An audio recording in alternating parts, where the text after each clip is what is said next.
Okay.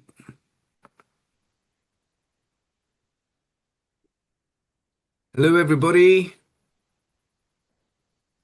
and welcome to this special version of Uptime, a special edition, where we're going to be discussing the impact of Nokia's announcement that it may potentially exit from campus and edge in private 5G, better known to most people probably as the NDAC business. I have a distinguished panel of industry participants with us today to share their views. We've got kindly with us two system integrator customers of the whole vendor industry, including Nokia, who've deployed quite significant Nokia assets. They would be Miko, who is ex Edgecom, the founder of Edgecom, subsequently acquired by Bolden, originally out of Finland, and a big base of installation using Nokia. And we also have Parm Sandhu from NTT, who will be sharing a little bit more about what they've been doing. And you would have seen some recent announcements, including Nokia, as well as other vendors such as Salona. We also have then from the vendor community, pleased to have Rajiv Shah with us from Salona, Mick O'Dwyer from Druid, Stephen Patrick from Cable Free, and also my old colleague Gianluca Varin, who can't get enough of private 5G and has started his own next private 5G company, which is Apirun. So I will just, before we get into discussions, I will just ask you all to spend 30 seconds or a minute introducing yourselves and your companies. So I'll just go in the order that I see things in front of me. Parm, if you'd like to go first. Sure. Hi, I'm Parm Sandhu. I'm the global business owner for Private 5G at NTT Data Inc. NTT Data is a global system integrator. We manage everything from networks and network operations, from design to deployment delivery. I would say we're full stack provider, meaning that we don't stop at the network. We provide entire use case and solution and delivering business outcomes for our clients. So nice to be here, and thank you for the opportunity. Miko, would you like to go next? Yeah, certainly. Hey Nanda, and hey guys, nice to be here. So I'm Mikko Uusitalo. I'm currently the CEO of Bolden Private Networks, but I chose to participate in this panel and this discussion as an individual, my own capacity, on personal capacity, and I just want to make sure that that I can kind of bring my views to the audience. So whatever I say doesn't really necessarily reflect the position of or opinions of Bolden or any entity belonging to that group. Having said that, there are a lot of good stuff that Bolden has done, so we'll probably get to that a bit later in the discussion. Next, Mick from Druid. Would you like to say a few words? Thanks, Simon, and hello, very welcome to the webinar. I'm Mick O'Dwyer. I'm the outgoing sales and marketing director. I've been sales and marketing director here forever, for 14 years, since almost day one. The rest of my colleagues are on the leading edge of technology. I call what I do on the bleeding edge of technology. But it's been a long run, and Druid, we specialize and focus very much upon the core platform. So today we're shipping out a combined 4 or 5G platform, and we complete the solution with various radio partners. Some of them are on this call, and also, most essentially, the SI community. So, well, that's about it. We've been in business a very, very long time, about 20 years. So we're rocking and rolling. Over to you, Nanda. And over to Rajiv. Hi, Nanda. Thank you so much for organizing this, and pleasure to be here. And I'm the co-founder and CEO of Salona. Salona is a venture-backed company with really the idea to say, how do you create an end-to-end stack built for enterprises to adopt private 5G? So we build the full stack from the radios to the core to the management system and then associated software, all of it with it. And glad to be here. Thank you for taking this time. Excellent. Thank you, Rajiv. And over to Stephen Patrick from Oxford. Thanks very much, Nanda. And again, thank you for arranging this webinar. It's going to be fascinating. I'm Stephen Patrick. I'm CEO and founder at Cable Free. We're based in Oxford in the UK. We design and manufacture 5G radios, actually built here in the UK, and we sell globally. We have customers in 95 countries to date, both in 4G, 5G, and who knows in the future, maybe 6G. Everything we do is software upgradable and future-proof as well. We have a complete end-to-end solution as well as core radios, CPEs, NMS, the whole end-to-end suite. And we'll talk about that, I'm sure, more during the webinar, about how best the products are suited to the private 5G market. And last but not least, my former colleague from Athernet, Gianluca Varin. Gianluca, a few words, please. Yes, thank you, Nanda. As you never stop, doing new things and put us all together here today. So I'm Gianluca Berin, and we created together Athernet as Nanda was mentioning, sold to HP. But we had so much fun that we actually decided to create a new company here. It's called Aperon. We focus as well in the end-to-end. We put in together the radio, the core, the IMS. And also the application. So we think we can simplify and help to simplify the adoption of private 5G.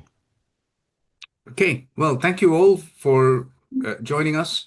And thank you to all the attendees who are now, we're up to about 100 of us. So this is quite a gathering. So thank you everyone for taking the time to join. I think the first question that I think all of us have been fielding when this news first came out is, what is the state of the 5G, the private 5G market? Why is Nokia going down this route? So maybe to address that question, state of the market and why you think Nokia has made this decision. Let's start off again with the system integrator panelist because you're closest to the customer, and then we'll move over to the vendor community. So this time round, I'll ask Mikko. I'm going to put you on the spot since you have a very strong Finnish connection. So I'll ask you to go first. Well, thank you, Nana, and again, it's nice to be here with all the giants of private network. So well done in getting us together. Just a little bit of background. So we started back in 2014 or so with Kari Lehtinen and a few team members. Many of them are still around, and it's been quite a wild ride. And if I look back this year and maybe last year, it makes you really wonder why to step out now. Because the market is booming. I mean, the deal sizes have gone up. It's very clear which segments are driving the demand, and I think the market is now at the point where it's scaling up. So from that point of view, it's really hard to understand the decision of Nokia. And if you look, our colleague Stefan Litjens, who is running the business in Nokia, I mean, he's probably the most resilient corporate. Call it a startup guy that I know. He's been building the business over the last 8-9 years or so, every year getting more budget, getting funding, and being able to grow this business to a very significant one that's actually ready to scale. And so it's really hard to see why they chose to look for a carve out. Now, at the same time, if you look at the Nokia situation and where they are at, having quite a bit of pressure on the radio side in terms of the margins and evolution, the moves they're making with NVIDIA and others, and then putting more effort on fixed networks as well, it can sort of be said to be a bit of an understandable decision as well because it's a change in strategy. There's a new CEO in place. And when you look at where you deploy the assets and funding, you need to make some choices. And clearly, it looks like the choice that they made is to put this business among a few others in the basket of call it the portfolio business and then exit that. But I just don't really don't see why they really made a decision apart from that strategic reason. Now. I guess this is a good thing for us. We can talk about it later because there's uncertainty and doubt in the market, both in the name of customers and also in the name of employees of very very many good Nokia people that they are, and therefore I think at the end of the day I think this will turn out well. It's going to turn out well for Nokia because they're going to be able to exit in a nice way of a business that they built, and that's going to be good for the people there. it's going to be good for us because we can leverage the uncertainty and doubt and push for growth. And I'm sure the team and the business and solutions they have will recover well.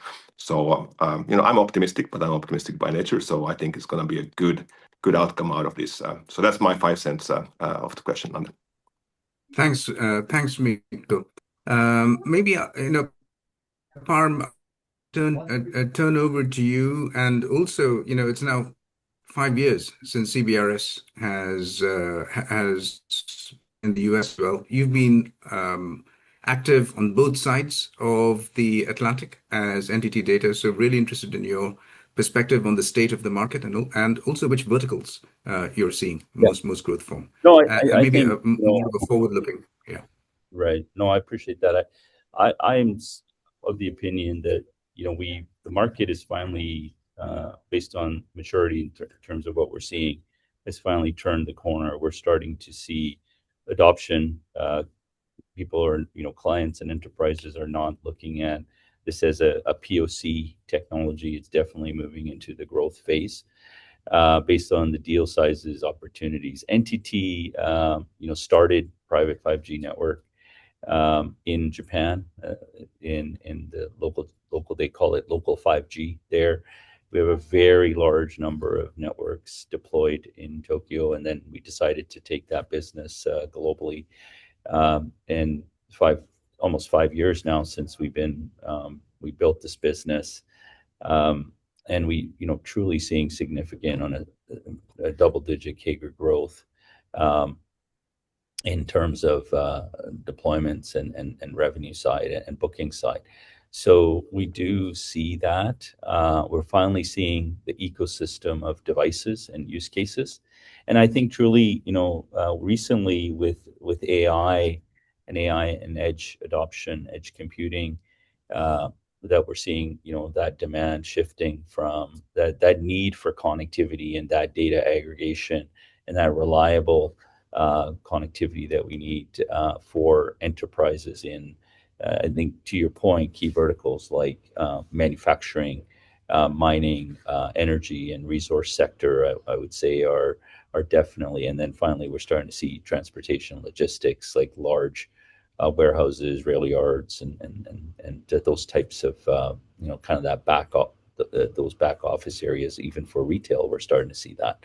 So from our point of view, we truly think that the market is gone from those early stage POCs, early adopters, to now starting to see broader. There's still challenges, right? The challenges are still there's a fairly significant cost in deploying these networks and making sure that the ROI is there.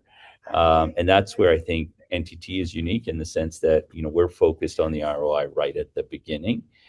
For a client in terms of why are you putting in a network? No one buying private 5G for the sake of buying private 5G. So that is key, and making sure those investments are the right investments.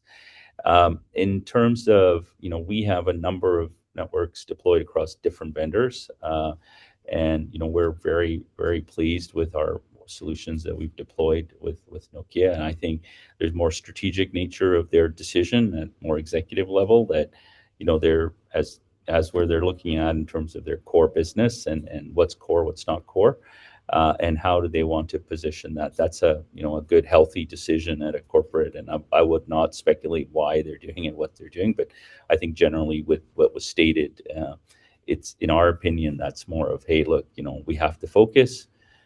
They have to focus, and they're looking at that strategic focus around AI and RAN and 6G and that, and great RAN, great core technology that's there. And in our opinion, we are very confident that Nokia will continue to service the customers, continue to commit and deliver on their roadmap assurances that the company has provided to customers, and continue to support the deployments that are in progress, existing and new. And I think we'll be talking more throughout the panel. So we're very optimistic in what we're seeing in terms of the industry, and that's reflected by the outcomes we're seeing across. And it's no longer just isolated to US. Like you said, CBRS has US has been the leader, I would say, in the space from our experience, but now we're starting to see APAC come in. We're starting to see South America adoption of private networks. And Europe, I think, needs to be a little bit more faster in terms of adoption, but we are starting to see, global adoption. And another area with NTT, we're unique in the sense that we operate in, I would say, 70 plus countries, is that a lot of our clients are looking for a universal solution. They want to have the solution available everywhere in the world for all of their deployments. That standardization is critical for them, especially as they're making investments in their digital transformation. So 5G offers that, and I think that's very unique in that sense that we can offer. So that's my sort of thoughts, but look forward to further questions here. Excellent. Thanks, Parm. And I think I'll just pick up on one of the points that you made about Nokia continuing to service this market.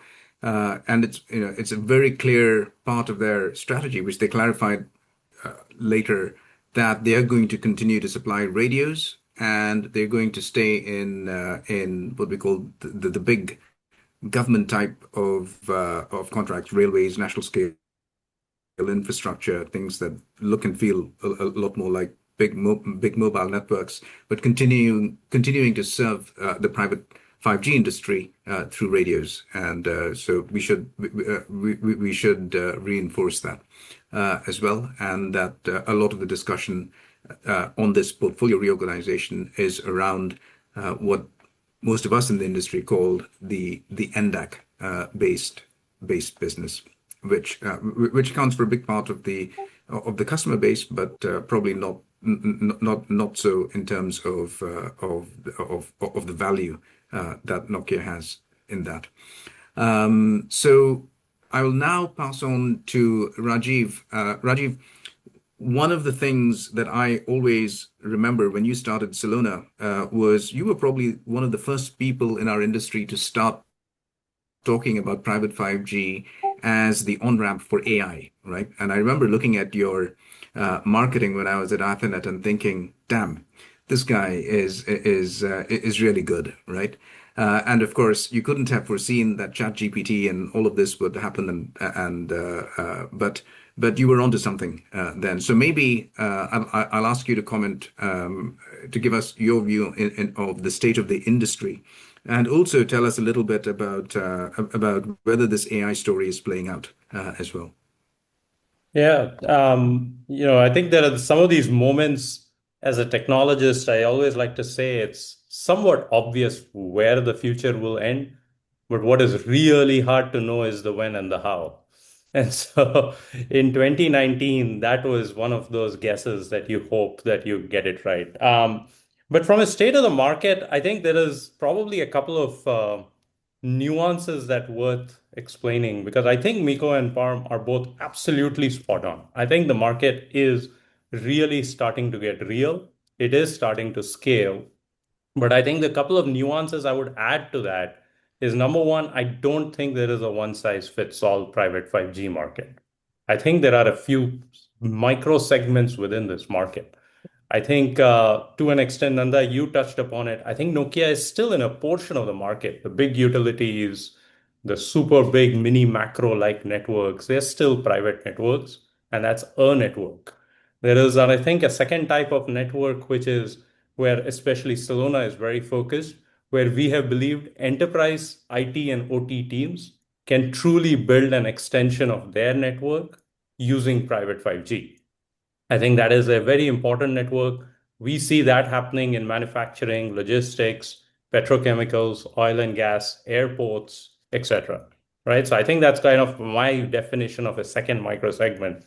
And that's where I think NDAC was pretty much probably the market leading platform, at least in volume, right? I think it's fair to say that. And then I think there is almost a third segment, which has been growing silently to the side, which is, kind of a portable private 5G unit, needs network anywhere, high value, emergency connectedness, preparedness, even tactical warfare activity, et cetera, et cetera. That's a completely different segment. And then there is In the US, we have been pursuing CBRS-based neutral host for a very long time to really bring cellular coverage indoors using private networks. So I think there are multiple kind of micro segments, if you might. And from our perspective, at least my interpretation with no inside knowledge whatsoever, is that that second segment of enterprise IT and OT audiences that was being served from Nokia by NDAC, that seems like the impacted segment. And when you break it up that way, I think within that segment, I'll just focus a little on the segment we play in and where NDAC played as well. We think that number one, the market has grown very significantly. Customers are benefiting from great ROI. And the same time, I think I should add one realistic note.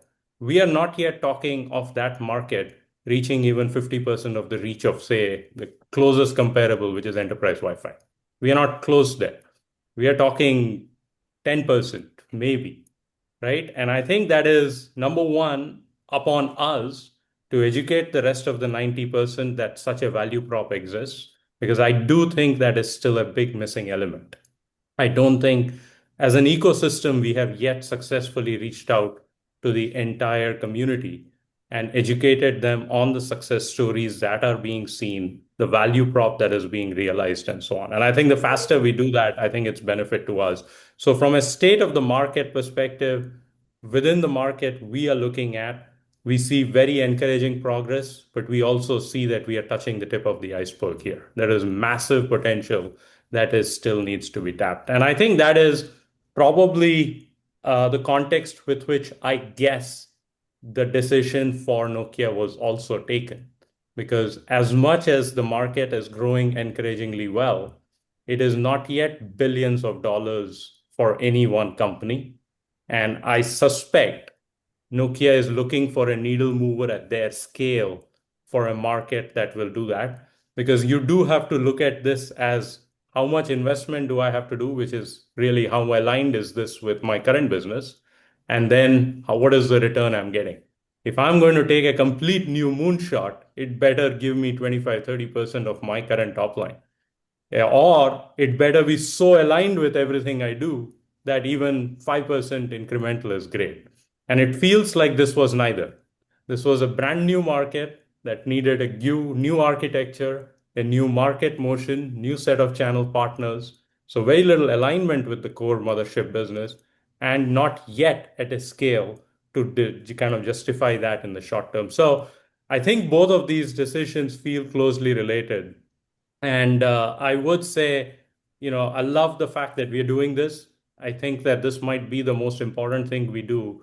I think we're reaching out to a few hundred attendees in this. We probably have a couple million to go, Nanda. So maybe my mission for you, let's get the word out to those couple of million.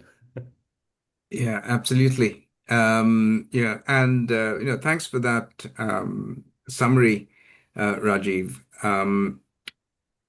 I would now like to bring in maybe Stephen Patrick on the radio side.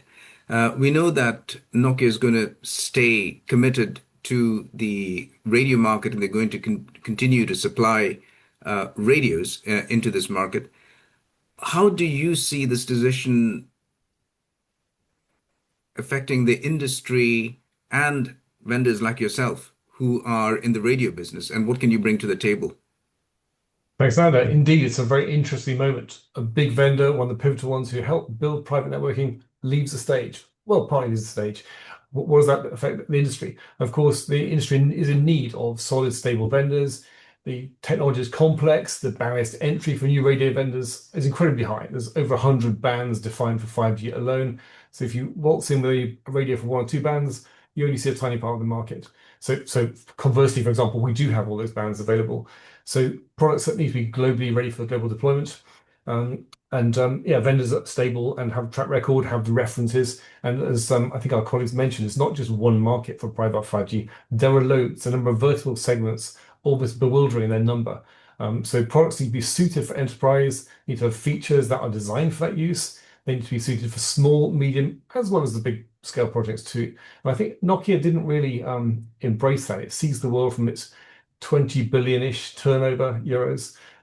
Looking at this private market is small, and they were loss-making in that market. They openly said so. So I think they just lopped off the bits that didn't make sense to them, focus on their big growth and push the numbers up. So then there's just a branch that was not growing in the right direction, as I think as our colleague says, not quite big enough. But from a radio vendor perspective, is we need to have evolution. The pace of 5G is so fast. We're now on release 18. We have it in our products today. That means you have the latest in 5G IoT and the latest slicing and mobility and other features. Making sure the products are future-proof, because most people invest in private 5G networks for a 5 or 10-year time frame. It's not like Wi-Fi where you chuck them out and replace them very quickly. So people look for infrastructure that's upgradable and scalable. Again, our radios do that. Also looking for partnerships. People say, okay, if you've got an end-to-end piece, that's great, but I just want radios from you. I want a call from Druid over there. I want to work with some other guys, and the integrators like Bolden want other features and hook it into their NMS. So you've got to have an ecosystem that's flexible and capable of reacting to today's market with all its complexity and diversity.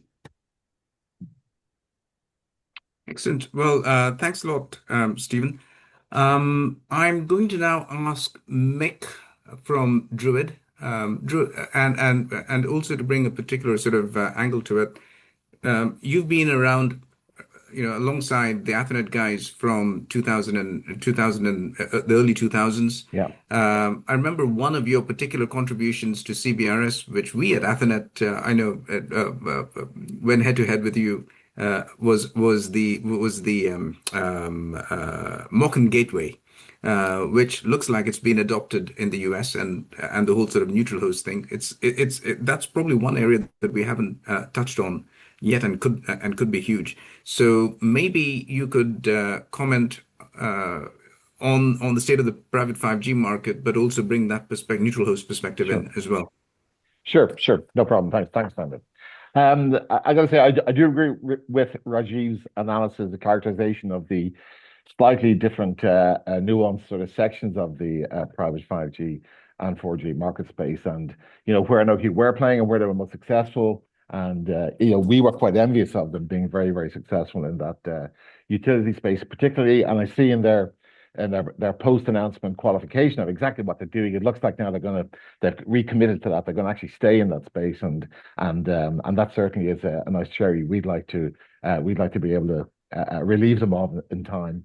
But in terms of our overview of what's happening in the market space, I mean, as you quite rightly say, that we've been in the business a long time. We've been reading all the analyst reports about how quickly the market was growing, but only in the last 5 years, really, have we seen the analyst projections actually meet the reality. And this year, I think there's a lot of scope out there, a lot of the bell curve about the growth is big. It goes from anything from 28% up to 60-something%. But this year I can say that we've seen a growth in that mid segment. That is the industrial segment, where I'd include industry, mines, ports, healthcare, transport, warehousing, all of that sort of space that was really, we've seen a really big growth in that area this year. And if you ask us, we focus particularly on that area, and I'd say our growth this year is going to be around certainly the high 30s. So it's going to be, I think at last, I think it's happening.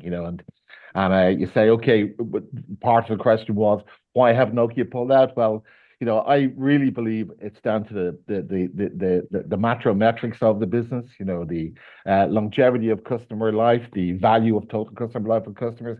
I think that segment particularly that I've just spoken about is not a good fit for Nokia's model. I just don't believe it is. I think they have the wrong cost structure to fix that. You've got to be small, agile, willing to engage with customers and do specific modifications, perhaps even off-piece modifications, not according to 3GPP, to actually, make that set of demanding customers happy. They are the enterprise, and in my world, right, all along, enterprise ends up paying for everything. Governments may deploy utilities, but actually, it's the enterprise guys who pay out of their own pocket, and they are most particular, harder to please. And I think you've got to have that agility, and that commitment to the business to make these guys happy and for them to come back for more. And happily, that's what we've been doing, and some of my colleagues on the panel have been doing as well. So so that's why I think Nokia have pulled out of the market. But they just couldn't, I suppose, leave those very big utility type customers on the shelf. So you've asked me as well about mocking. That's yeah. I mean, this is just to explain to the attendees. I mean, this is where, particularly in the US, CBRS, where people build private cellular RAN, and they're running perhaps a private network. Well, we certainly hope to do on that RAN, and they're using the capacity of the RAN as well to provide public network operator service. And that's, we have been doing that for the past, I think, 3 or 4 years. It's been very, very, very successful this year, particularly. It's a very, very efficient way and to actually help perhaps fund the private deployment. We're seeing that whole philosophy coming to other segments of the market, particularly healthcare, particularly mining and industrial, large industrial sort of deployments where there may be a lot of visitors, stroke contractors coming on servicing. But it's I have to say, outside of the US, it's been slow to take on. But there's been a big appetite for it in the US, thankfully. And we serve a lot of different markets. I mean, like our colleague from NTT, we serve right in Japan, right around to the west coast of the US. The Japanese market is a very big market for us, and we think that's going to be the next market for our mocking gateway, we believe. So I hope I've covered. I hope I've covered what you asked, Nanda. But I'll hand back to you at this point. Thank you, Mick. That was quite an expansive sort of thing.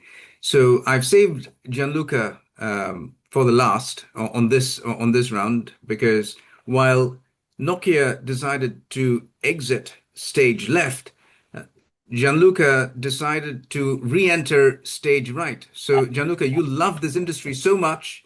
You loved all of these years of pain so much that you decided to relive the startup life in private 5G. What is it about private 5G that drives you, that's attracting you back into it? I like to die for the antidote to Nokia. Yeah.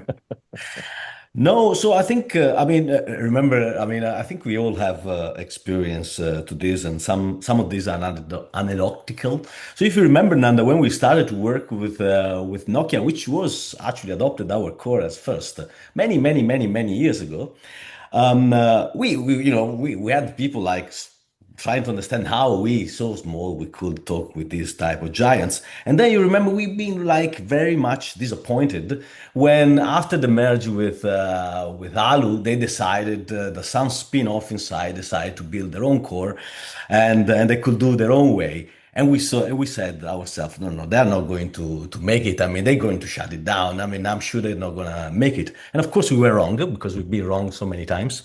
But yeah, so I think the point is, the question is, I guess, is a mix of what people before said, which is like it's kind of complicated to explain to a new CEO who needs to make the number why this small business exists, unless you're really passionate about the private 5G and you really understand that at the end of the day, next wave of robotics will need to have a private network that ensure that all of them communicate with each other, and Wi-Fi will be not enough, and then the public network will not be able to serve them a gigabit of second data. So I think we decided to enter the market again because there was some of the customer were coming back to us because we like a miserable life.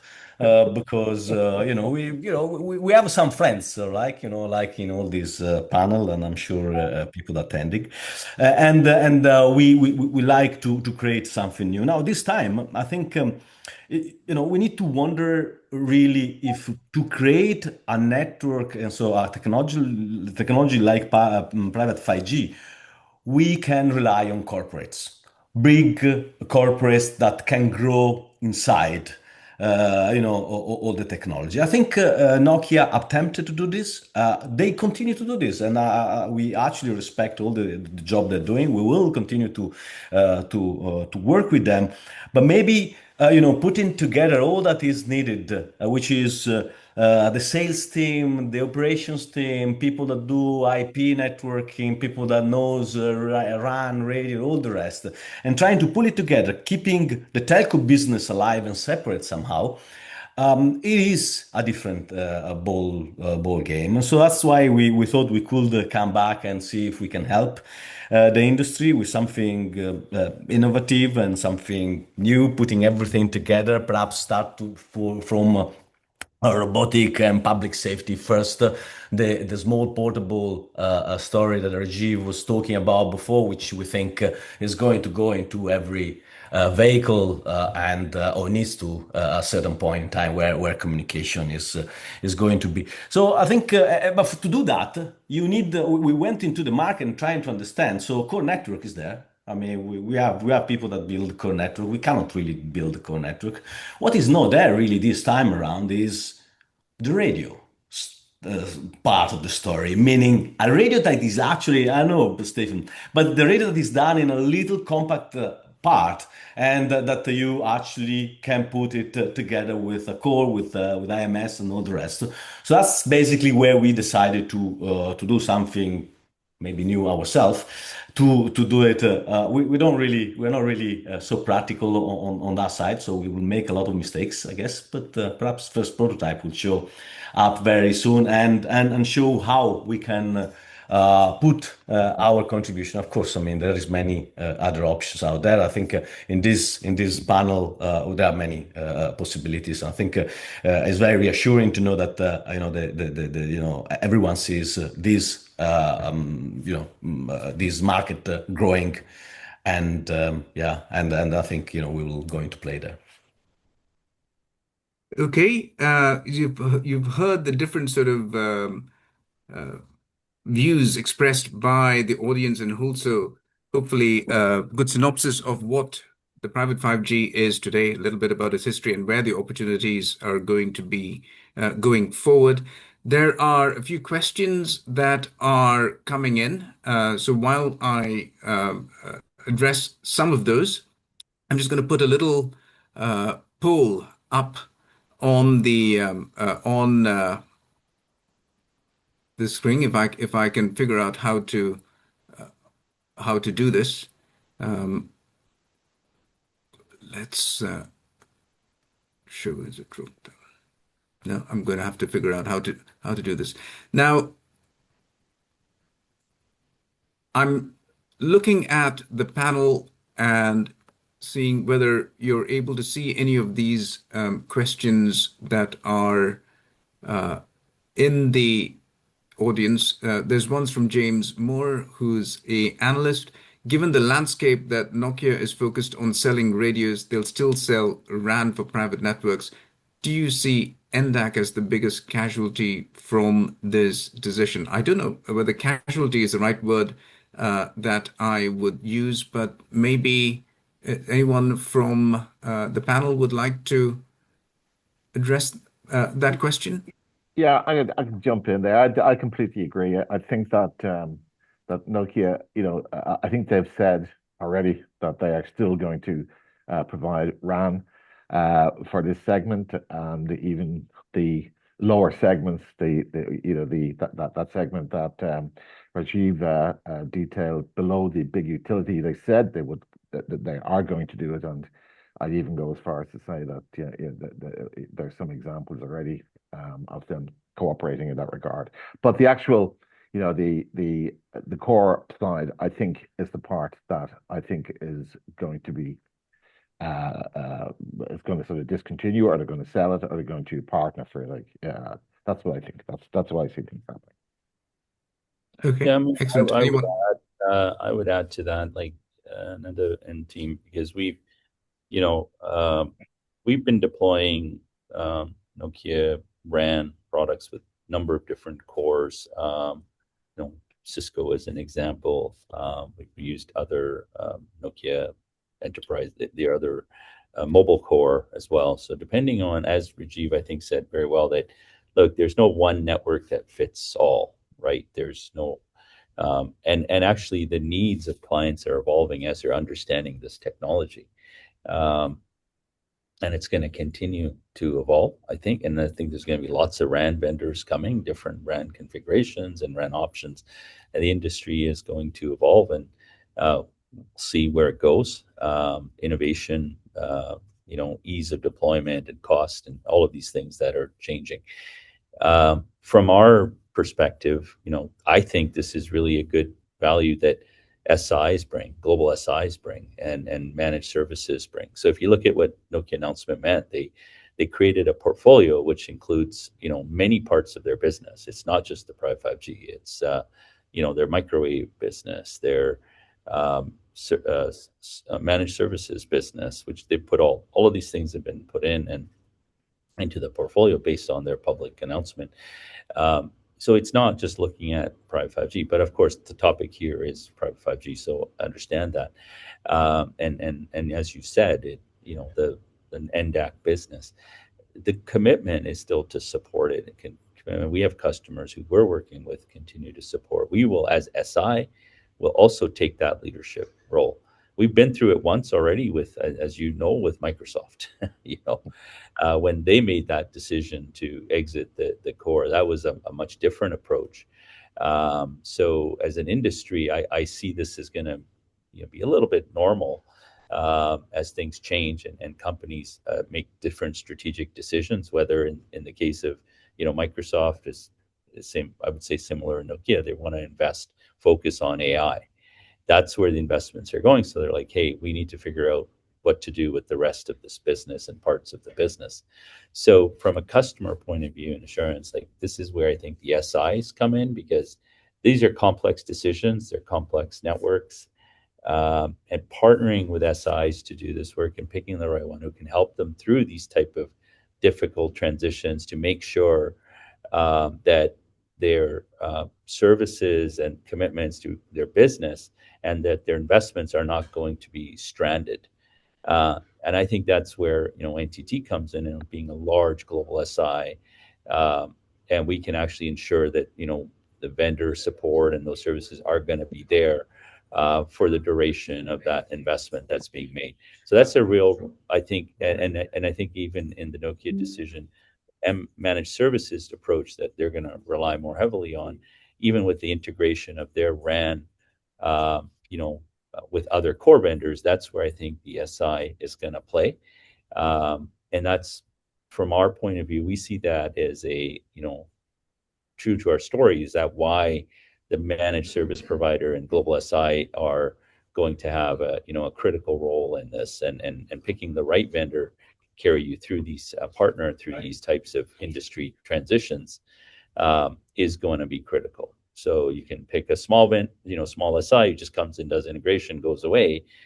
But I think the value that an NTT brings is, we are global. We have a global footprint. We have the scale to ensure that the investment is going to be protected for that enterprise. So, well, thanks, Parm. Mick, I mean, given that the core is the question comes around really the core. Any thoughts that you have in terms of how you might support the market, or whether it's existing or new customers?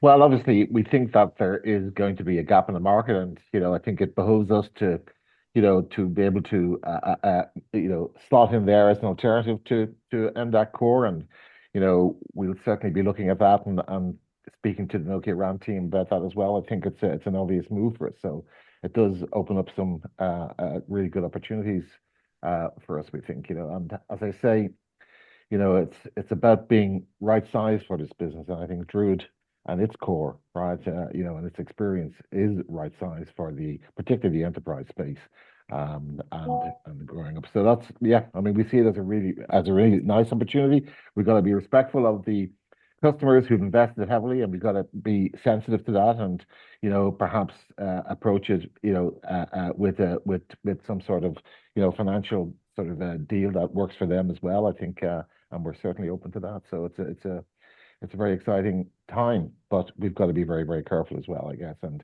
we've got to be very sensitive because people have invested quite a lot in Nokia platforms, and we got to work with that for the time.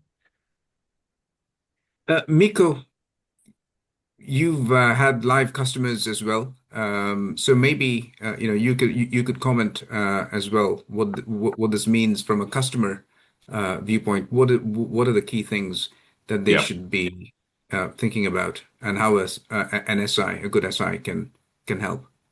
Yeah, and I think that's probably one of the key questions here, like how are the customers going to react on this move? And I think for us, it's probably an opportunity as we can help the customers to mitigate the transition. I think the value of the business for Nokia is in the customers they have.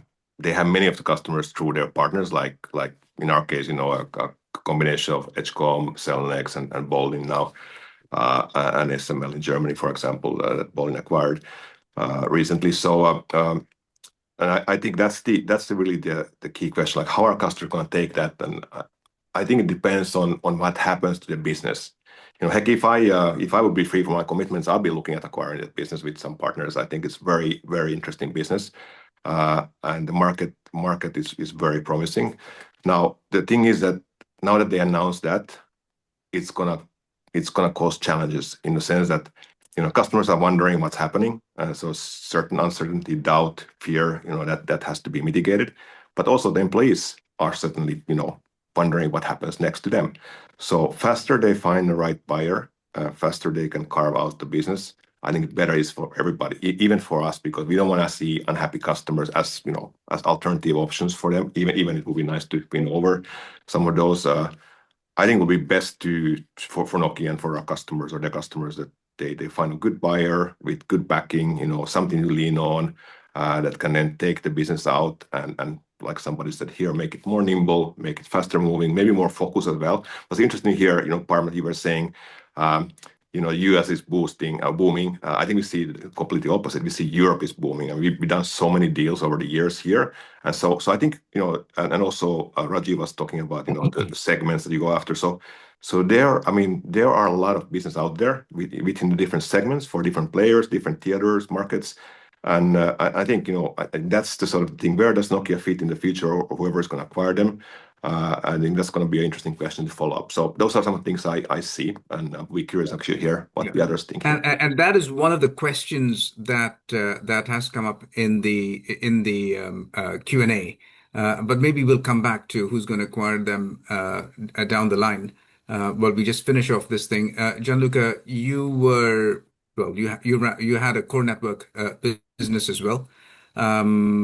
What is it that you see from a core network perspective if the real issue is now over the NDAC core? What do you see from a core network? Someone who's built a core network, and if you were in a customer's hands or view on, what are the key pieces of advice or questions that you would ask a customer to be looking for answers for?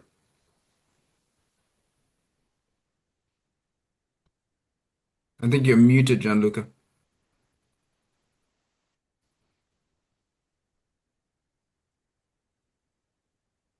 Right. Okay. Sorry. No, so no, I think from a customer point of view, of course, I mean, to see the perspective, they need to understand what Nokia position really is on this side of the story. I guess there are core network out there that can be used. I mean, of course, Druid is one of them, and there are more. And I think the possibility of continuing to using the radio asset that they have, I mean, is already kind of the first type of possibility. Obviously, you want to see the evolution as networks move into 5G. I bet still, the 4G are the majority out there. They may decide to go down a different route. I mean, at the end of the day, I think the nice attempt that Nokia did was really to try to simplify with NDAC the capability of adoptions. And now there is a possibility also to get a step further. I mean, and to have at least be able to move into a new technology with some actors that are kind of already proven, or if you want to look at the private 5G from a different angle, which is basically what we actually propose, which is an industrialized way of having the core network built out. The private network to be built out with everything included, and of course, I mean, having multiple radio and all the rest. So I guess, I mean, at the end of the day, it is important from a customer perspective to to meet the right system integrator. I mean, there is no doubt, because they are, and to trust the people on the other hand to continue to support. I mean, I guess over here what we're trying to say is that the Nokia left us a testament. We need to continue to I mean, they said basically they are not driving this anymore, and I think we've been capable of driving these things in the past, and I think we have all the knowledge to continue to do that. And so if they will be joining and continue to do, that's good. If not, I think we are capable enough to have all the technology to put them together. We need really to understand how a private network is made, and MPN is first an IP networks, and a mobile network second. Really, this is the first is and this imply that you have to know routing, firewall, IPv4, v6 coexistence, customer addressing scheme, IP. All these type of things are quite complex. So if you able to find a platform that allows you to simplify this part, and to see basically your mobile network as an extension, I think this is basically is the type of requirement that will be able to suit you better. And back to you, Thanks, Nan. Gianluca. Thank you very much. Rajiv, you've got an end-to-end solution. In some ways, you saw that the enterprise needed something that was really simple to put together. How easy, or how if you disaggregate the NDAC part from or the core network part from the whole NDAC offering, how easy is it to disintegrate that, without affecting the ease of use that someone has? And do you see yourself as being how do you see someone like Salona being able to step into an existing NDAC deployment, or maybe a future deployment, a future Yeah, customer? I think that's a very good point. And look, I think even within the Nokia NDAC customers, uh, I think there are customers who pick them knowing the technical details that NDAC is just the core and the radios are coming from other parts. But I suspect a majority of the enterprise customers actually didn't make that distinction. They thought here is something which is Nokia's private 5G solution. So we are getting an end-to-end solution. A very large number of customers were actually purchasing it that way, is my perception at least. And our opinion is, this gives any customer who was in that boat and is looking for an alternate solution, obviously we think Salona has built something that actually meets that need, right? And we think there is a lot of value in doing that.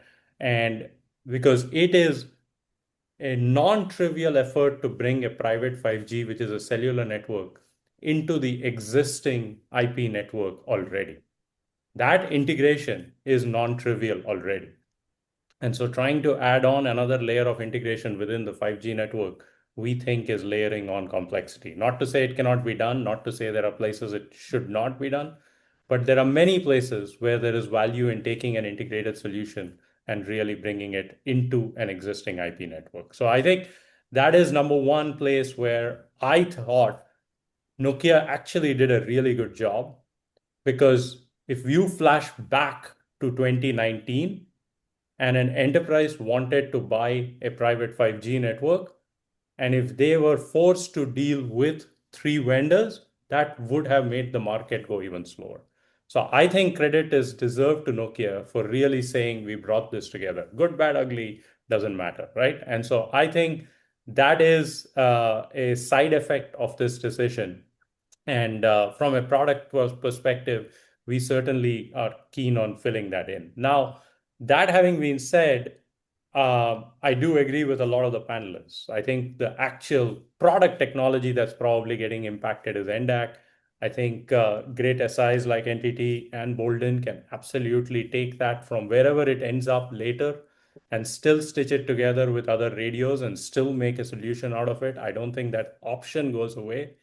But I do believe mainstream enterprise market adoption does depend on this solution starting to look more like Wi-Fi from a supportability perspective.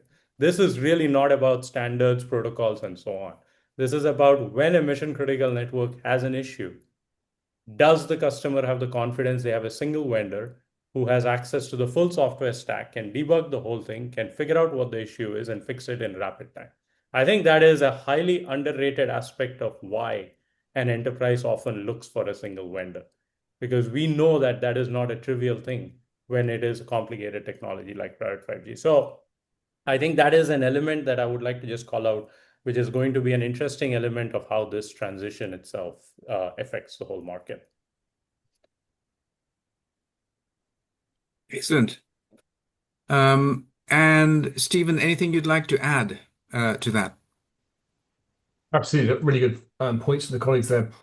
Absolutely. So the comparison with Wi-Fi is really interesting. Our company is actually older than the Wi-Fi standard. So we saw Wi-Fi arrive and saw the evolution that happened. It started with one or two APs, then we got controller based, and now there's kind of hotspot 2.0, and now there's of course many different versions of Wi-Fi's.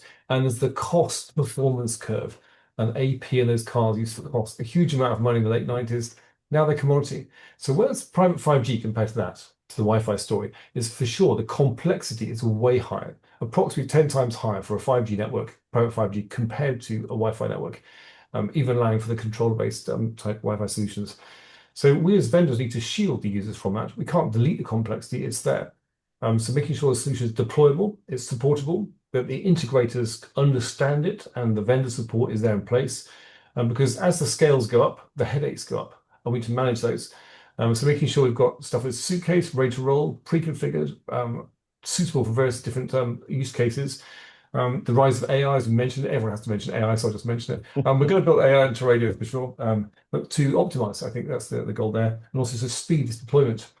Also things like ease of use, for example, we just launched this. It's, if I can get past the blur, maybe not today. It's a cell phone with an app. It's a management solution, which means you can actually see your entire 5G network, or not see it, from your cell phone. But it also can see on the desktop. It means that an IT manager can see at a glance the core, the radios, the connected devices, the NMS server. And if it's good, bad, whatever's happening, you can see whether it's congested, how fast it's running. So we think putting things like that in the pocket of the IT manager will aid his journey. They'll be far more confident in a complex 5G network if it's simple to deploy and you've got the visibility, a joking advantage, of what's going on in the network. So tools like this, easy deployment, planning tools, propagation, all that stuff. We are planning as a service, for example. People say, I want private 5G. Then they give you a few site coordinates. We can run a simulation. And running that end-to-end is really important. Customers need to feel they're dealing with one partner that can guide them all the journey, even if we're working with our industry adjacent, people like Druid for the cause and other people to make sure we deliver a seamless end-to-end solution. Excellent. Well, thank you. So, meanwhile, there's been a poll running in the background, and many of our participants have been responding to it. We have a number of questions. So, if you look at the first question, I'm just going to end the poll now so we can freeze it. Okay. So the first question, let's see, is what do you think is the reason for Nokia's announcement?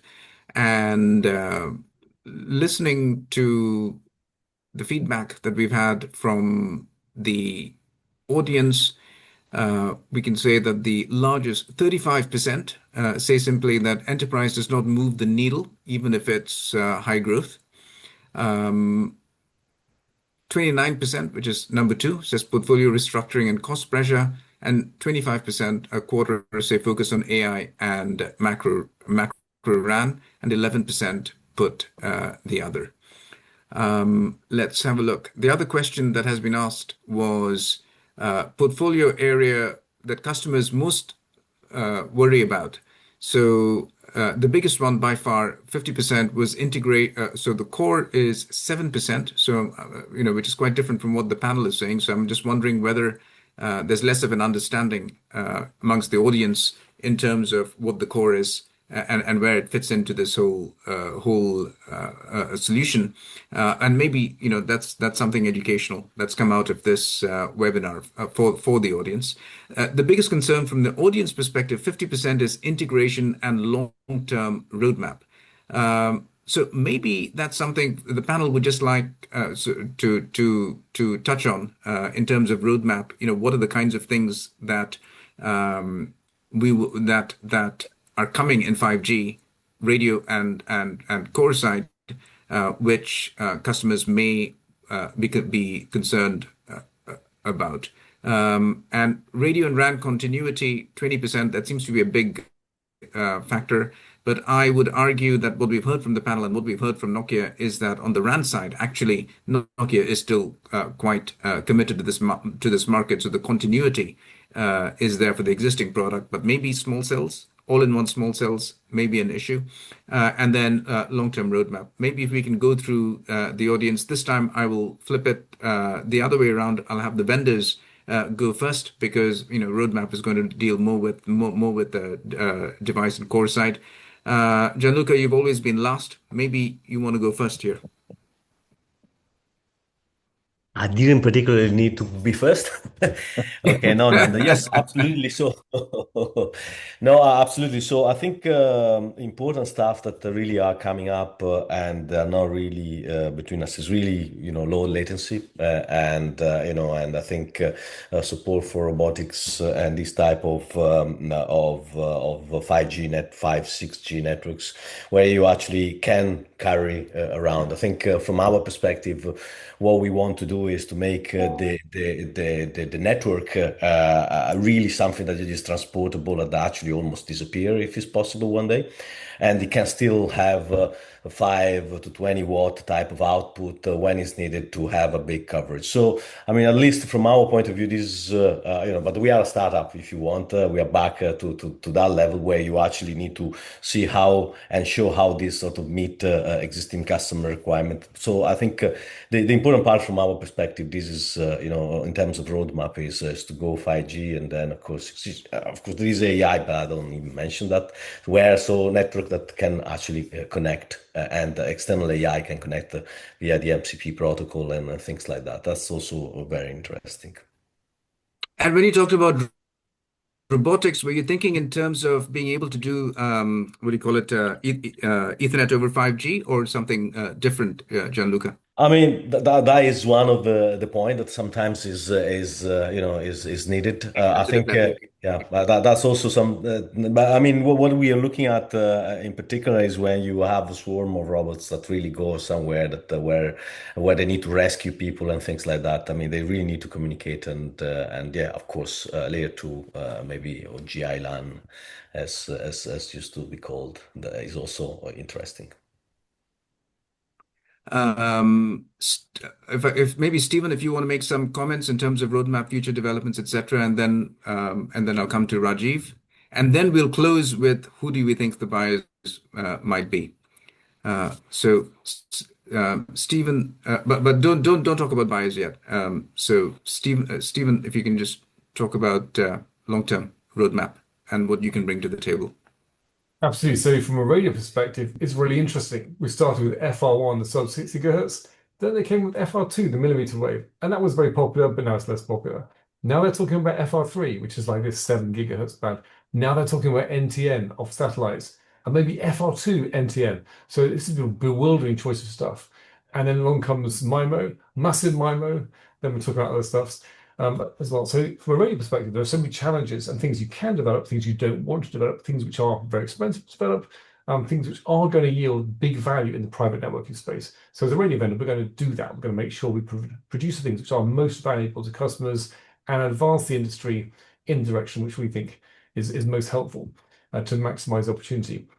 So those are all fascinating challenges. Of course, as are there any particular features, Stephen, that you think would be relevant to private networks that maybe won't get so much priority from Nokia since they're focused on the macro network? Are there some things that you're seeing, and even form factor, like the all-in-one small cells? Yeah. Sorry, the audio is cutting in. So absolutely. So a classic one is integrated small cells. The baseband is inside the radio.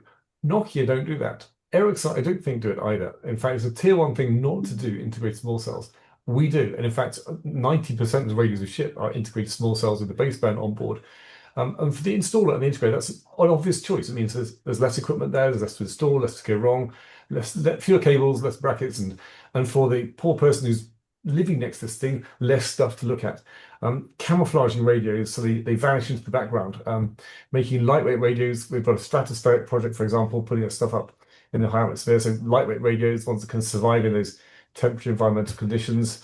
Radios can be deployed in backpacks. We have that as well. So there's a whole range of things you can do with radios to make them more applicable today. Because the overall trend here is clear: is people want connectivity everywhere, all the time, on the whole surface of the planet and in the air, and they want it at the lowest cost. And private 5G delivers that very well. It delivers it better than Wi-Fi does.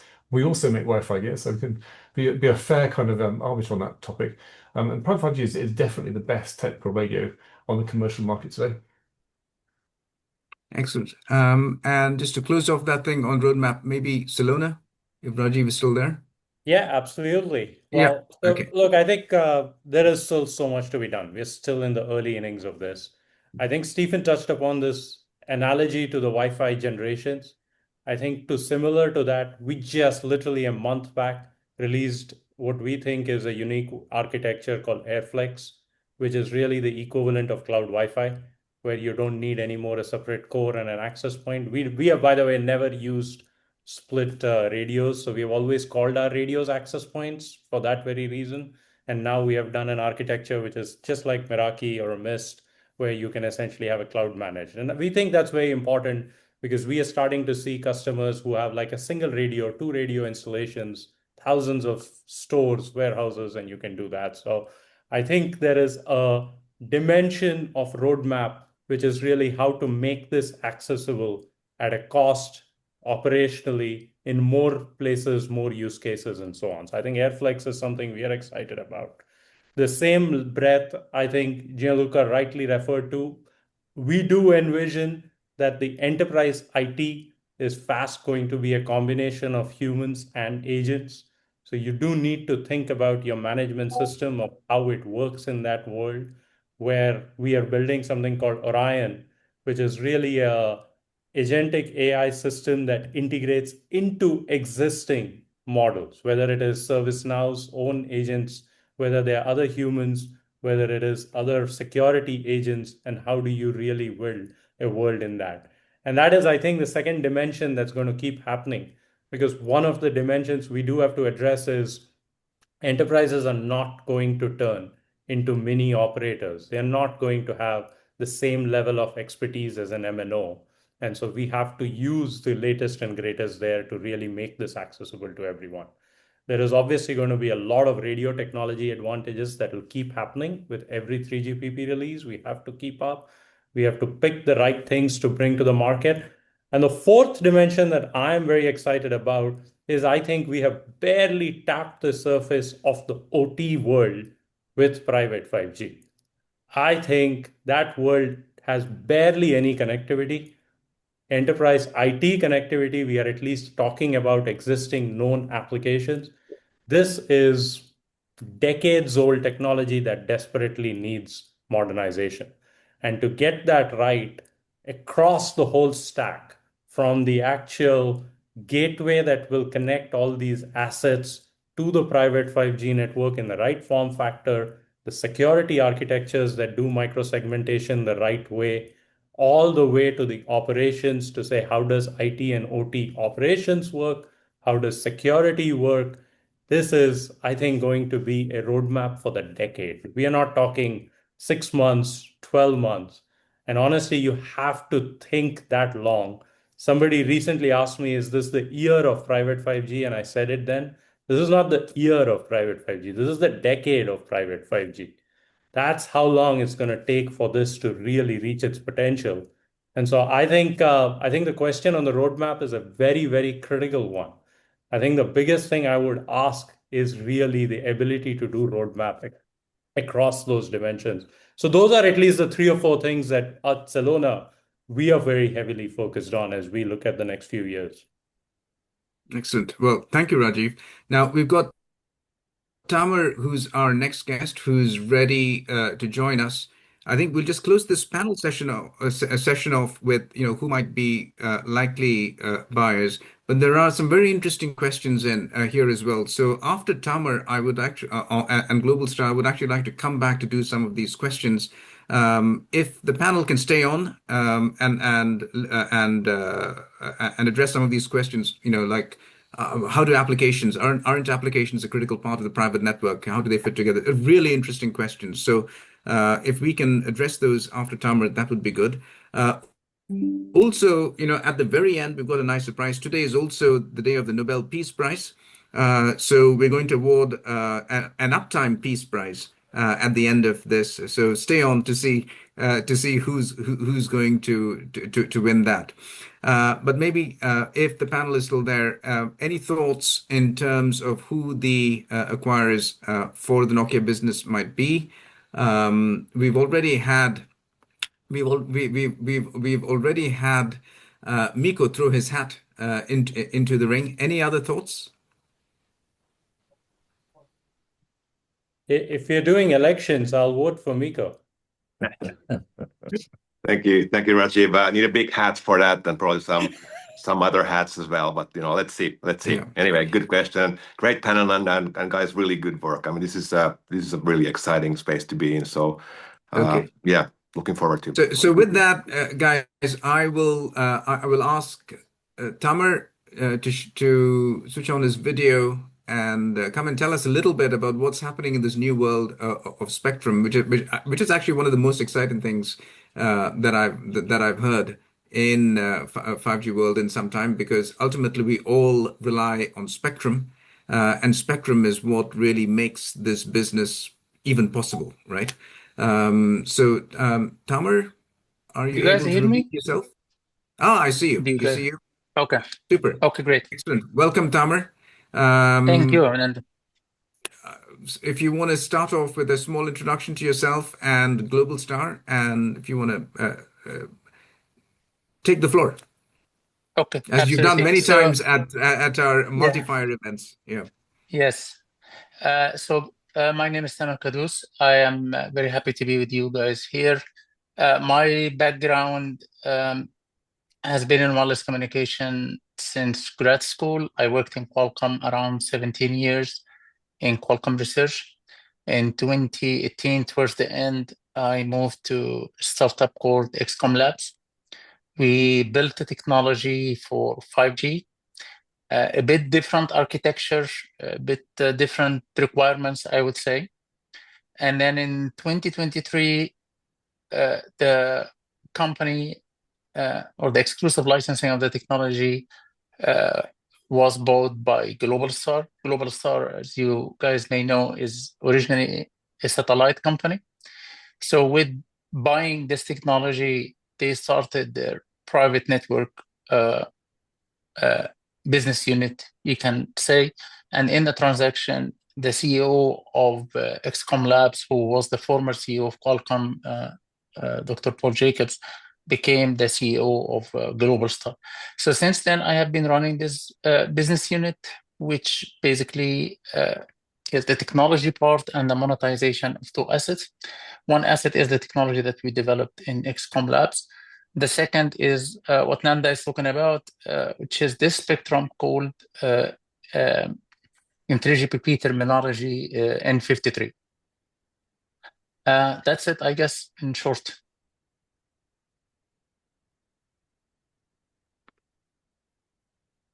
Excellent. Thanks, Tamer. Maybe you can tell us a little bit about which markets the spectrum is available in and what challenges it addresses. What is it that prompted you to want to make the spectrum available to the private 5G world? What is the gap that you saw? Well, And if you've first got of a all, map this that you is can share or countries you can share, that would be great as well. Yeah. okay. So first of all, the spectrum itself is part of the MSS services. So the satellite services uses 3 spectrum for Global Star. One of them is what we call N53. This is 2.483 2.5 to 2.495. It's between, depending on the country, between 11 and 16 megahertz. So this spectrum was authorized by ITU to be used for mobile services for us in Global Star. What you need to do after that is you go country by country to the regulatory bodies, and like the FCC here, and you get authorization for the spectrum to be used.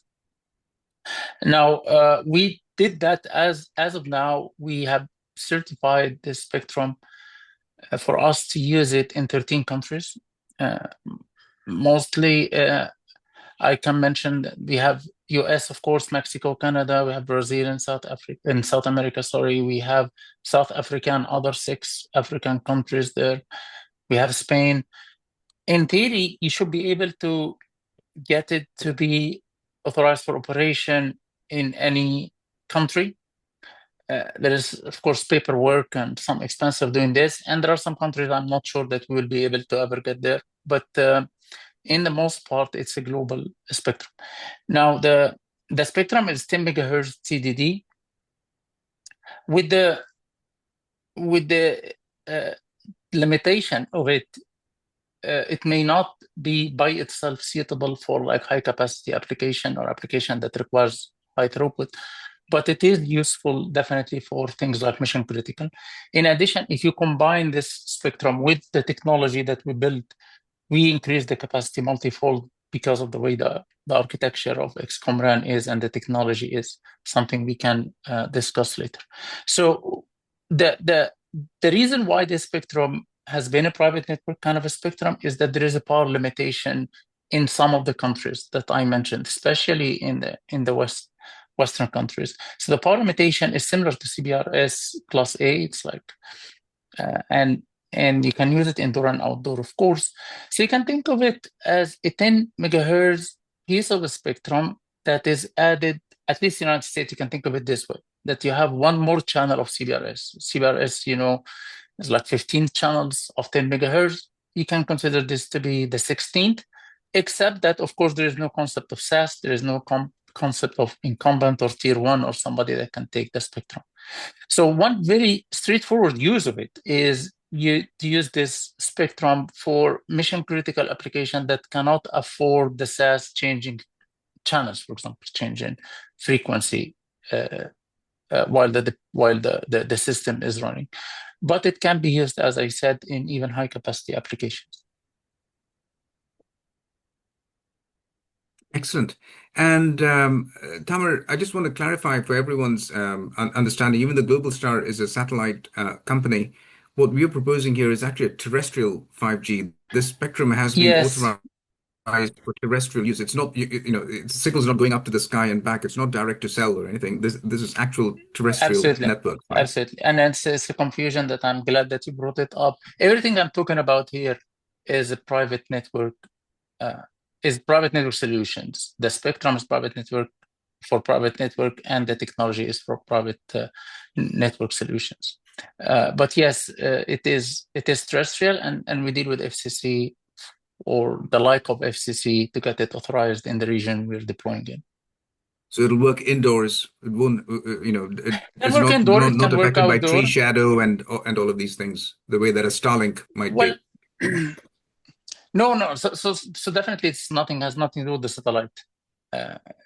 What you're talking about here, it's called B53, by the way, in 4G. It's called N53 in 5G. So it's a standardized 3GPP spectrum, like N78, like whatever N you guys have now in the deployments, like CBRS being N48. There is an advantage, of course, in coverage because it's 2.5 as opposed to 3.5 CBRS. And can be used indoor, can be used outdoor. You can use it in the countries which have power limitation. You can use it up to 36 dBm. In the countries that you have no power limitation, of course, you can use it even for macro deployment. And if you coin it with the technology of XCOM RAN, we can densify the radius. So we can add more radius close to each other. We don't worry about interference between them or handover boundaries or anything like that. The solution already solves these problems. So you could aggregate power by radius, in a sense. You could have more power by adding more radius. Okay. And what about the device side? How ready is the spectrum and your solution for deployment in these countries that you mentioned already, where you've got authorization? Right. So the device and the ecosystem of N53 is definitely an important question to an important problem to solve, I would say.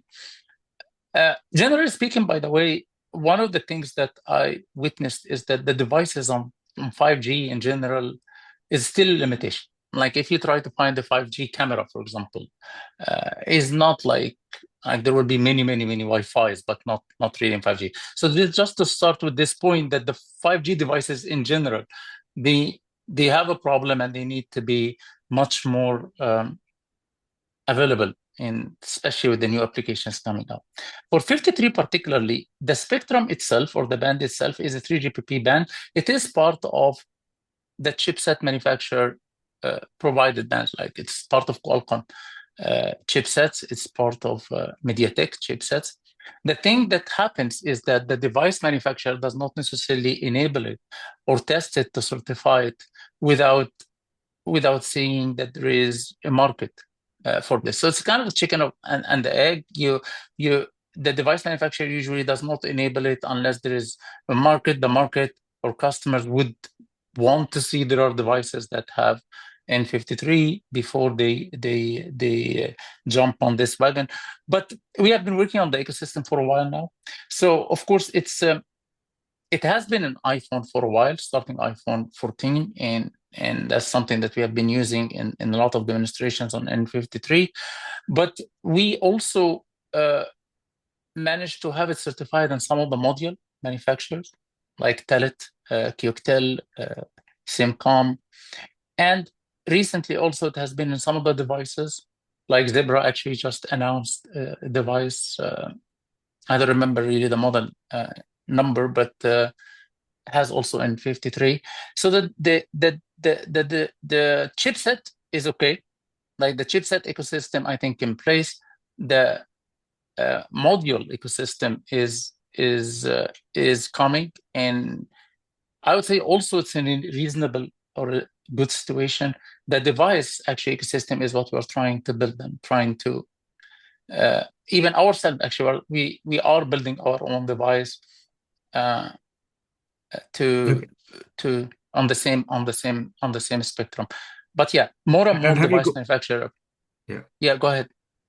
And have you got any deployments already? So in N53, trial? Yeah, on N53, we have not yet had a commercial deployment. We had a number of trials, either trial of N53 directly or trial of N53. Like when we position it, we position it as a standalone spectrum or as a spectrum that is fallback for CBRS. Now, this is actually this is when I'm talking about 5G. In the 4G, actually, there is a deployment in the port of LA. Interestingly, it's with Nokia on the spectrum. So Nokia radios together with N53 are deployed in the port of LA for LTE. So there are what devices are they using there? What devices? I actually don't know, to be honest with you, but my hunch that they are Nokia devices. My hunch is that they were also, even the devices were also Nokia. I'm actually my strong hunch. And on the radio side, besides your own X-RAN solution and Nokia, are there other radios available? Is it a single vendor solution, or are you open to having many other radio vendors? We definitely are very open for others to support it. Like, again, as I said, these are two assets. We try to promote each asset alone, and the combo of them gives extra benefits and makes I think, have a stronger story. But for sure, we want to enable N53 on its own. Like as I said, it has been supported in LTE, in Nokia for LTE. It was part of NDAC actually in LTE. It is now with this new news, I don't know what's going to happen with NDAC, but it is not yet ported to in R for Nokia. But for any vendor, and we have been talking with other vendors also as well to support it, we have no problem with that whatsoever. There are also some contracts with some system integrators. Some of them are big that also have the license of using the spectrum in some region Okay. from us. I've just got a message here from Stephen saying that Cable Free already has B53 N53 radios today, already proven to work with customer trials. Well, there you go. So if anyone's Yeah, I interested, talked to you can Steven. contact. Yeah. Yeah, I just talked to Steven yesterday. So So that you can contact them as yeah, well. yeah, but the Super. general message is any vendor who's interested in 53, you'll find it in the chipset. Most probably you'll find it in the chipset that he has, and Yeah. yeah, it's a matter of testing Super. and certifying it. Excellent. Well, thank you very much, Tamer, for educating us on all of that. Maybe we can now move to the back to the Q&A. So we have some Q&A already, questions in there. Any questions for Tamer? Please put them in the chat, and we'll bring them up as well. Meanwhile, let's while we're waiting for any questions for Tamer, let's go back to one of these questions, which I'll put out to the panel. And Tamer, please feel free to answer this as well. So, isn't the application? So, this is a question from Murat. Isn't the application a very critical part of a private network for an enterprise? And wasn't NDAC supposed to make the integration of existing and new applications simple? Did it fail in this in accomplishing that goal? That is the question. Maybe Rajiv, do you want to start off because I know you have an end-to-end approach as well, and I think, yeah, I think it's a great question, Murat. And the application, of course, is the most critical thing. I mean, like many other people said, people build a private 5G network because eventually there is a business problem that needs to be solved. Um, I think it's really critical to understand that there is an incredible diversity of applications when you say, even within a single vertical within an enterprise. So I think for a single company that is building a network to also try to take on doing anything at an application level, my individual personal strong opinion is that is usually a very difficult thing to pull off. When you look at, I'm going to kind of lean on Stephen's Wi-Fi analogy one more time. But if you look at the mid 90s, there was a company called Symbol that actually was one of the leaders in early Wi-Fi, even before Cisco.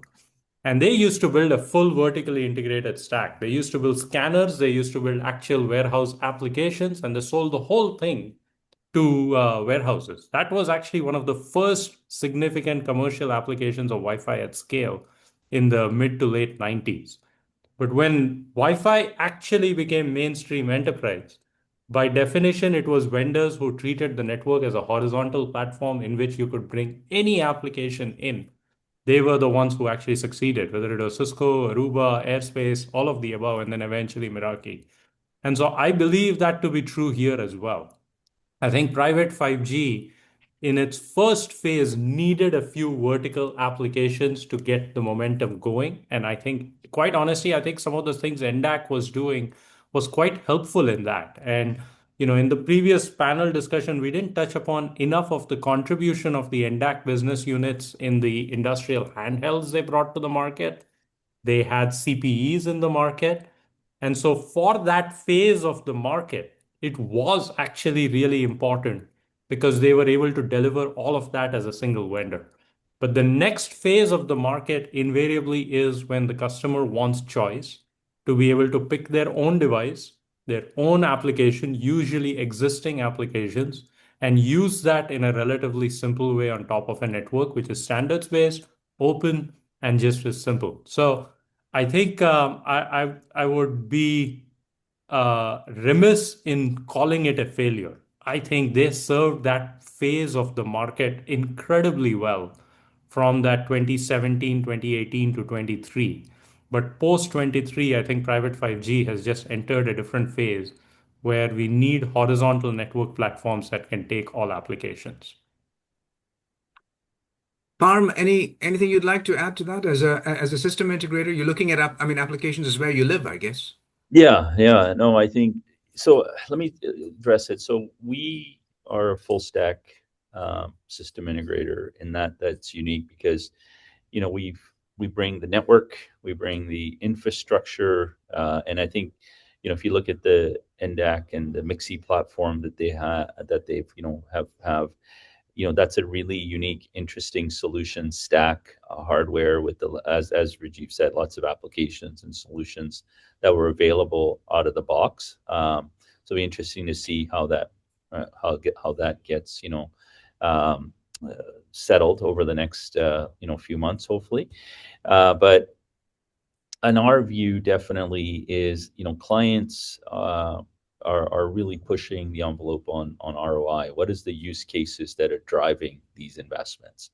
And what we're seeing, and a lot of clients, will try to bring in multiple vendors together. They'll bring in, a network vendor, a network SI or a partner, and then the edge computing, and then they'll try to bring in a application vendor end to end, and then who's trying to bring devices together. That is very complex, and it's kind of like the IoT world where there's a huge failure in trying to deliver those use cases. We've seen that in the past, like 90% of IoT integration projects used to fail because of the complexity of all the elements to need to bring it together. What we did was we put it all together in one, my team. We have application development, we have edge computing. Now we've added a small language model edge AI stack, where we're bringing in now integrating AI models and making sure that they're running well and they're connecting to all the devices that you need, whether integrated cameras or you need small language models that could run, and the network, right, and that operations and that mission critical nature to make sure everything operates end to end, ensuring that there's a one throat to choke to bring the entire application and outcome that the end client is looking to deliver. Because every client, as you said, I think we all said, enterprises are very cost sensitive. They look at every dollar they invest and making sure that it's going towards an ROI. Some of the softer use cases of like worker safety and those just are not driving the ROI. Let's just be realistic. Yes, they're critical. They have to have it. Companies have done a lot around those. The foundation of end-to-end reliable communication, that's core. But then on top of that is now starting to get into these use cases like AMRs, AGVs. We're starting to see, sensor and data aggregation and collection, so that they can actually see material results. That's what the clients are wanting. They want to see material results. They want to see either energy cost savings or they want to see predictive maintenance where they're able to say, okay, we're actually seeing reduction in outages. And this is really critical for them to justify that investment, because that ROI is for a private 5G is a dedicated ROI that the new investment, dedicated ROI that they have to bring in. And then we're also now, and I truly believe that neutral host, and we talked a little bit about it, is a use case. And I don't, Rajiv, we've talked about that as well. That's such a critical use case for a lot of our clients who are saying, look, we have, yes, we need private cellular network and private connectivity, but we also, can you help me solve the same other problem, which is, neutral host, can you bring me the carrier service? I have very lousy cell coverage in my building. How can you help me with that? So we're seeing, broad sort of those use cases, and you need that partnership to build it all together. Some of the clients we talked to come back to us, maybe they didn't engage with us, and then they realize, NTT's already doing applications for us, and now you can also do the whole stack in one. That's what we see as that integrated solution is critical. And then devices the device ecosystem is absolutely critical for us, and we're starting to see. I think we talked a little bit about roadmap and things like red cap, and those are important, but the device ecosystem is absolutely critical. So ensuring that it's not just the network, it's also the device, because you need that to make these use cases successful. For us, that is bringing all that together in one area. The last thing is quite interesting. What we've also got is unique is NTT has a global MVNO, and we've done this integration between private and public, where we switch between a private network and a public network using the eSIM, and that really is interesting for certain use cases like airlines, and because they're switching back and forth between public and private networks. We find that is also another very, very interesting use case. It's still early stages, early days. I don't think it's, not everyone's asking for that, but there's some really interesting use cases that are emerging with that solution capability we have. Well, thanks, Parm.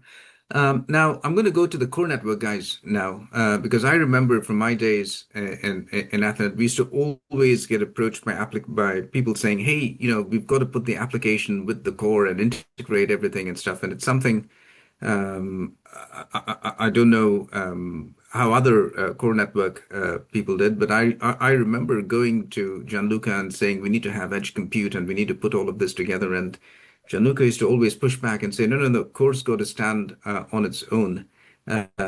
So Gianluca, any thoughts on this? Oh, look, I mean, Nanda, I think this is a very important point. And I think there are certain verticals that we want to address, which is has to do mainly with public safety and emergency network, where you need absolutely to have emergency services like video and voice and most probably a push to talk.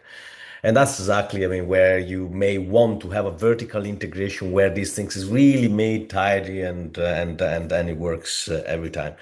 And then have an edge compute type of device very there at the edge.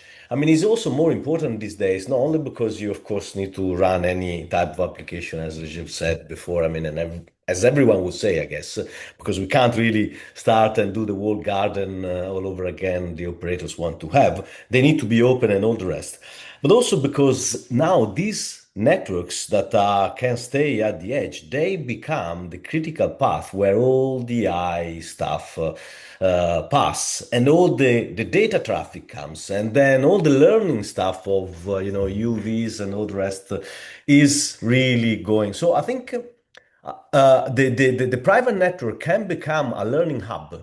Also for all this AI, I mean, people wanted to do data, have data, and all the rest. I mean, this is the place, exactly the place where you can get it, and I think you can also process it if you have the power that is needed. And that's why, I mean, when we started, we look at a roadmap, the one you talk about, where you actually integrate a little some of this application end to end. That's the reason why we're here, not to bring something on the edge and not have the application. But of course, you need to. But also to there is a step further now, that is really all this learning that needs to happen and needs to happen at the edge. We can't really rely all the time on the cloud, although the cloud is there and they will want to interact with us. So we need to be ready as well with all the protocols that the AI makes available. So Nanda is a very different answer these days if you were coming back and asking the question. Right. Mick, what is the Druid view? Well, I think Gianluca is correct. Nanda, he should have sent you away, and you did. I did. You did. Our policy also is look, we've got an open RESTful API. We publish the documentation to enable, and also provide an environment for developers to actually develop their specific applications themselves. I mean, we have done some applications, particularly related to the emergency network stuff. We've had self-learning HLRs way back. Fair usage policies for disaster recovery sort of systems. But to be honest, I think every sort of vertical is different, and I think as such, I think we should we should not try and sort of get into that space ourselves, and that's our belief. We have the open RESTful API. We publish the documentation for that, and we help and encourage third-party application vendors to develop these specific verticals themselves. That's our policy. Okay, so now I'm going to take the same question to the radio guys who are Stephen and also Tamer. We saw NVIDIA, for example, talk of this huge investment in Nokia because they're going to put GPUs and I mean, so it's applications in AI at the edge. So do you agree with the core guys that saying that look, the applications and the network are just except for a few things are separate things? How do you guys on the radio side see the core the applications and the radio all integrated together? Maybe we'll go to Tamer because Tamer, you haven't had a question yet, so maybe I can kick you off with this one. Okay, so first, I think we agreed that the private networks are kind of every application or maybe every even custom has a spin on the solution. Like it's really a solution-based deployment. Every problem, it's not just about having coverage for everybody or like everybody needs coverage, I mean, or it's about the security. It is to me, you will never get somebody to invest in private network when they have Wi-Fi unless you are really solving a problem. And I think this is something we agreed on. The problem here becomes is that when you integrate with the application, is that it is very costly, a lot of work that every single application you try to optimize your whole stack against this application. And in some cases, actually, if you take this as a niche value, like you take this as a niche application, maybe for us at some point was extended reality. That's what we did really. In order to meet the requirements of extended reality, which are very stringent in every almost dimension, we had to go across layers and integrate with the application. But I do understand the point of view that says that it's hard to go integrate in the application all around. Our approach to this is actually there are 2 points in it. First, we have been discussing having the core being on the edge compute and having the core being integrated with the application. In our solution, actually, it is the baseband as well. So the baseband for us is on the edge. So most the processing of the different radios happen on the edge as well. So it's not only that you have access to the core, you have access to the baseband.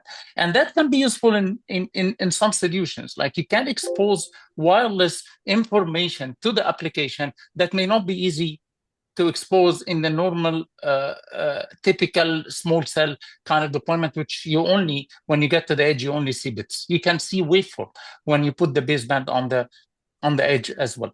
It also enables performance that is not possible when you do independent small cells processing. So the ability of having the baseband on the application as well is that it allows for a joint processing across these cells that can provide level of performance and enable applications that are not enabled now. So my answer to this would be, our approach at least is to create a platform that is flexible enough to integrate with different applications. And if need be, we integrate with few.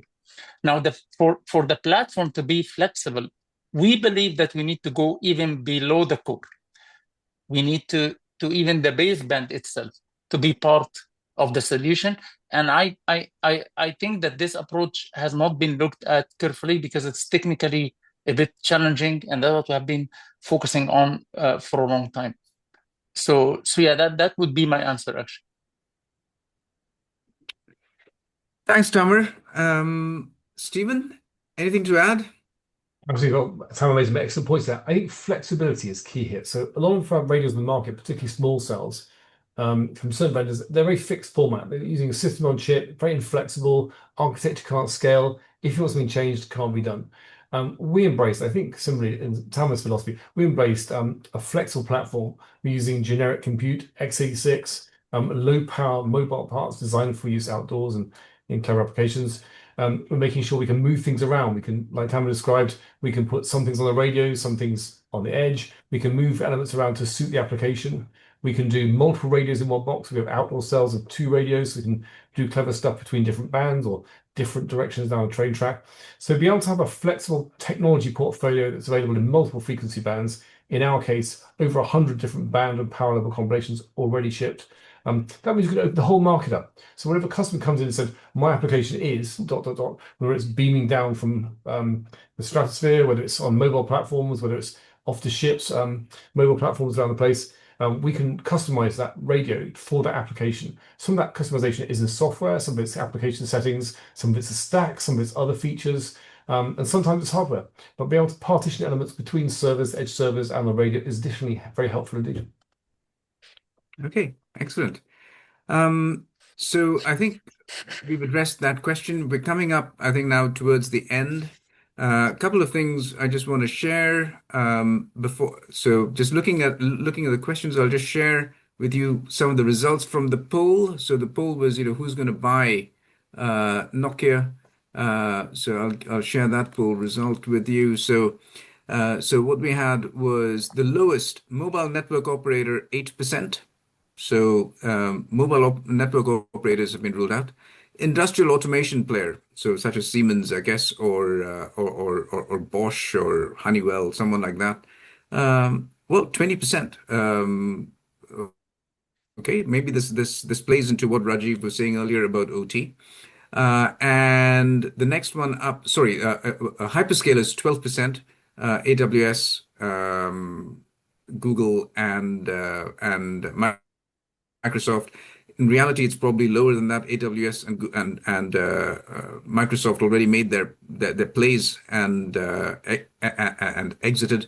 I think the whole sort of world of anything below layer 3, or layer 1, the fact that there's a physical world where you go to connect up radios is difficult for hyperscalers. And by 60%, the overwhelming vote is that it'll be a private wireless system integrator. So maybe Miko, you should put your hat into the ring. So I'm going to share those results out for everybody, so you'll be able to see that as well. A couple of things I want to share with you before we close. Let me see if I can share my screen here. Something interesting. I need to figure out how to do this.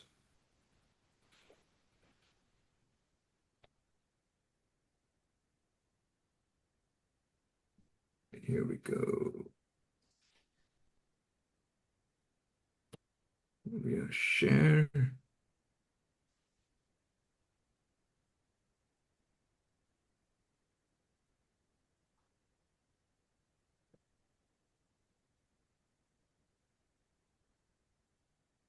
Just bear with me. Okay, here we are. Share. I'm going to share my screen in a second. Right, this is working now. Let's have a go.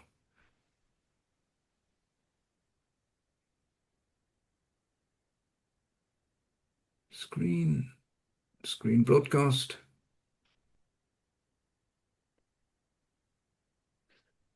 So you should be seeing my screen in 1 second. And let me just make sure. Okay. That's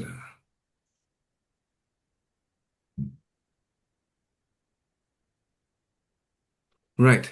Hopefully you can see this. What Christmas gift for the CXO who has everything? Any kind of ideas in what you can do for a Christmas present this year? And my suggestion would be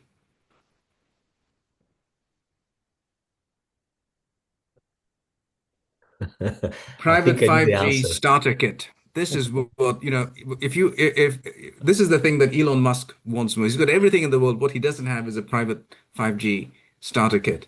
And if you've got a friend or a family, someone that you really love and you can't figure out, what to get them, this is the year of the private 5G starter kit. It's not going to be one of those Cabbage Patch dolls or anything. It's going to be one of these. And I also want you to save the date. Uptime is back. As you know, we used to do this just before MWC every year. So on 12th of Feb, we'll be doing it online and physically. We'll be inviting people to join us as well, like we used to do in the old days. More details to be revealed, but please mark that in your diaries. It's Thursday, and we will preview of all the people here plus the wider industry. We'll do it the way that we've always done, from dawn to dusk. If you recall, we used to start at seven o'clock in the morning GMT from Tokyo and Australia, and finish off late in the afternoon in California. Used to be a bit of a marathon stretch, nonstop. No time for the host for breakfast, lunch, or dinner.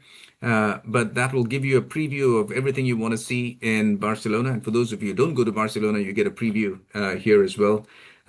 Chance to know everything you want to about the 5G world before the Barcelona bash.